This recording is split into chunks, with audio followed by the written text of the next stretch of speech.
প্রশ্ন হলো যে দুটি সমবর্ণের একটি পরিবর্তনকে কি বলা হয়? শিক্ষার্থী বন্ধু, অপগত, পরাগত, সমীভবন নাকি বিষমীভবন? দুটি সমবর্ণের একটি পরিবর্তনকে বলা হয় বিষমীভবন। যেমন দেখো, লাল, দুটি সমবর্ণ ল ল, এখান থেকে একটি পরিবর্তন হয়ে যায় কিন্তু নাল। তাহলে উত্তর হলো কি? ঘ নাম্বার। তারপরে দেখো 2 নাম্বার, শাক থেকে শাক, পুকুর থেকে পুকুর, কাঠ থেকে কাঠ, বাবু থেকে বাপু। তাহলে এখানে ঘোষীভবন। আসলে ঘোষ বর্ণ কোনগুলো আর অঘোষ বর্ণ কোনগুলো? দেখো, ঘোষ বর্ণগুলো হচ্ছে, অঘোষ বর্ণ হচ্ছে ক, চ, ট, ত আর হচ্ছে প। ক, চ, ট, ত, প এগুলো হচ্ছে অঘোষ বর্ণ।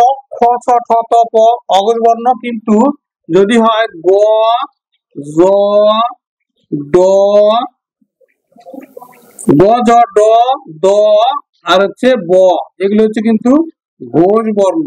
তার মানে এখন এই যে ক, চ, ট, ত মানে অঘোষ বর্ণ হচ্ছে যে ক, কিন্তু ঘোষ বর্ণ হচ্ছে যে গ। অঘোষ বর্ণ চ, ঘোষ বর্ণ বর্গীয় জ। এখানে আমরা দেখি, এখানে শাক আছে ক, অঘোষ বর্ণ, এখানে আছে ঘোষ বর্ণ। তাহলে উত্তর হচ্ছে কিন্তু ক নাম্বার। স্বরসংগতির উদাহরণ কোনটি? হইবে, হইবে থেকে হবে, জাইয়া থেকে জাইলা বা জেলে, আর দেশি থেকে দিশি। এই দেশি থেকে দিশি স্বরসংগতির উদাহরণ হচ্ছে দেশি থেকে দিশি, এটি হচ্ছে উদাহরণ। যেমন বিলাতি, বিলাতি, বিলাতি থেকে বিলিতি, বিলিতি উদাহরণ।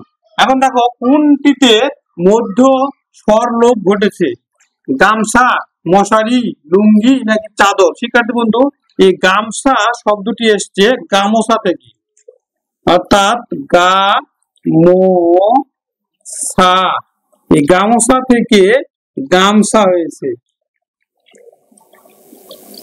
গামছা থেকে গামছা। তার উত্তর হচ্ছে কিন্তু ক নাম্বার। আবার দেখো, সুবর্ণ,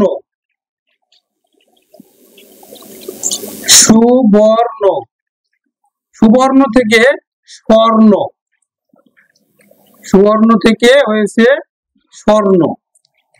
গামছা থেকে গামছা, সুবর্ণ থেকে স্বর্ণ। তাহলে উত্তর হলো কোনটা? ক নাম্বার। নমস্কার।